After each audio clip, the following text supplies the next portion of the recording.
Hello everybody, I'm going to be leading you guys through about a 10-minute stretch. This one's tailored towards my pickleball people. If you have followed me on Instagram in the last few months, I have been getting very deep into it, and I think it's just really important to focus on the recovery aspect as well. I almost feel like pickleballers are similar to runners in the sense that they think they can just go out to the courts and get after it and then leave and go about the rest of their day, but there are so many muscles that we're using that just need a little bit extra attention. And I think that today this will help bring awareness to where you feel like you need that release, as well as knowing where you can go if you need a little bit extra help with Alpha Align. We're going to start with a little bit more of a dynamic hinge. So I want you guys to be pretty active with keeping your lower back nice and straight, as well as just hinging from your hips. You can grab onto your shins or knees, honestly your quads, whatever feels good, and then start to make it into a passive forward fold. We'll just kind of rock from leg to leg, letting your knees bounce a little bit, kind of feeling into those ankles and calves. See what your body's saying.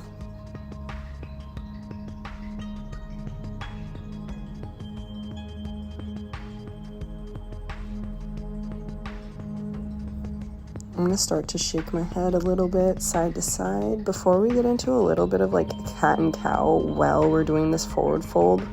You'll get to see here in just a minute of what that actually is going to look like. I'm going to start by dropping my chest towards my quads and letting my head raise, and then going into the opposite where I'm tucking my chin down as well as letting my chest turn into a C curve.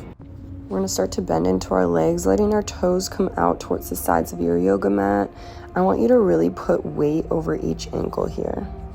Next up, we're going to get into a deep lunge with our left leg. One thing that I think is really important for pickleballers is knee stability as well as strength. So I want you to be able to shift your body weight forward and backwards just a few times to see what it feels like before getting into this IT band stretch. So you're going to be going on the outer edges of both of your feet, letting your whole upper body kind of start to relax as you see my body starts to drop down towards the ground. I'm using my left hand to kind of push into my left knee, getting it to go a little bit further away, getting into that deeper stretch of the IT band. You use your IT band a ton in pickleball. You're using so many lateral movements that this is one of the most important stretches here. If your wrists are talking a little too much, you can always take it down to your elbow, continuing to push with that left arm and the left leg, getting into that outer IT band.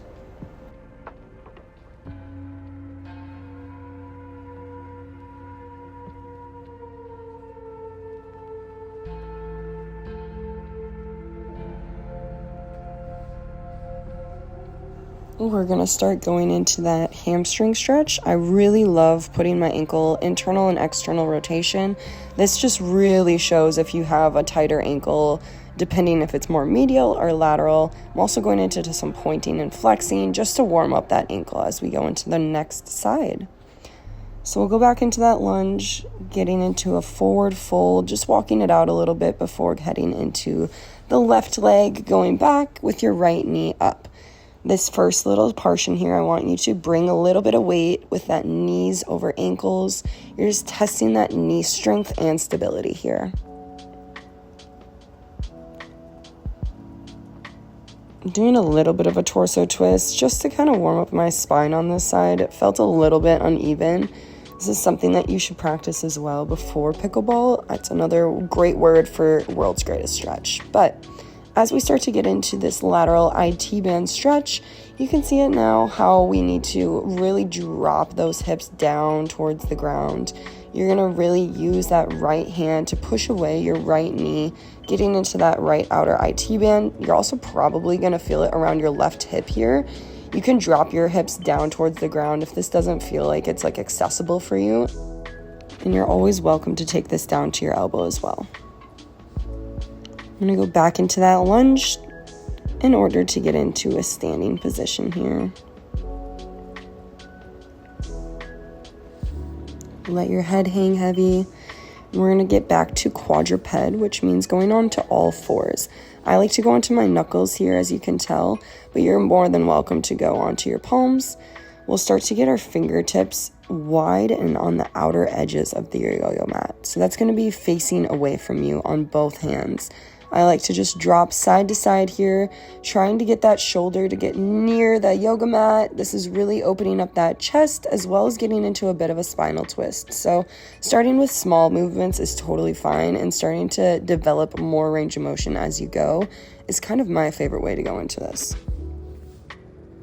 If you were at the Little Italy Pickleball Tournament at the Barns, you're going to remember this one. This is called Spicy Toes. So basically opening up the entire bottom part of your foot, getting into that fascia. This is a really great one to avoid plantar fasciitis. It gets really spicy here. So just holding it for 30 seconds is great. You can work your way all the way up to 2 minutes. But for just today, we'll just be holding it here for about 30. I'm working on my wrists as well. I'm loving to do a habit stack here. So I'm working on my finger dexterity, basically bringing my thumb to every single fingertip and getting a little bit of pressure between the two. Also rolling my wrists forward and backwards, getting into a bit of an arm stretch here, stretching out the deltoids, dropping my chin and my ear towards the left as I'm stretching my right arm. We'll kind of hold it here and then go into that chest opener and switch arms, having that left arm in front of your body. Start to drop your right ear down towards that right shoulder, getting into that right side of the neck. Take some deep breaths here.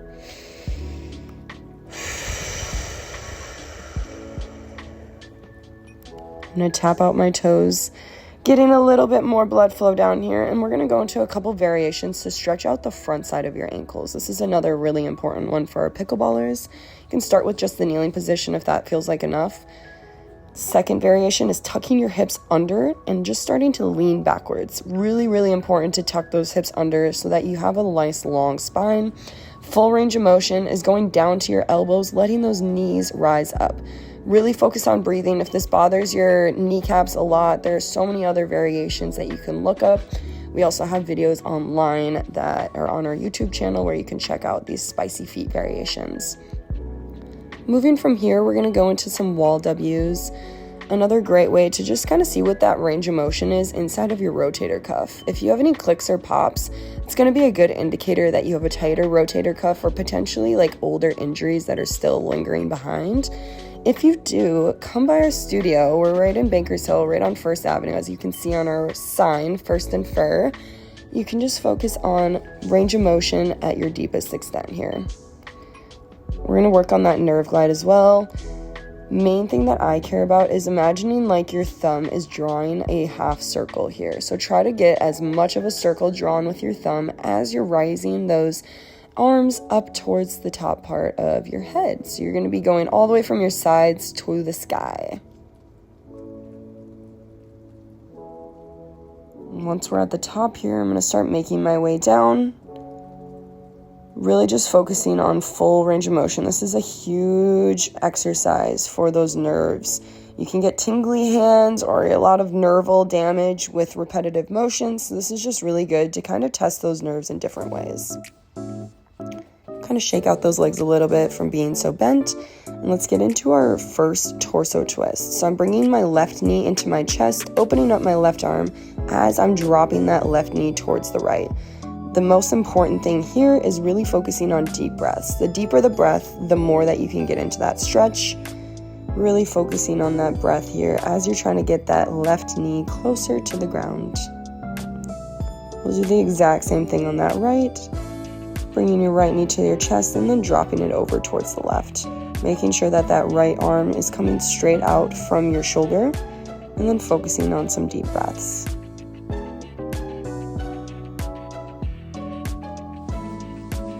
We're going to take it to our stomachs for this last variation of a chest opener. Bringing your arm again straight out from your shoulder.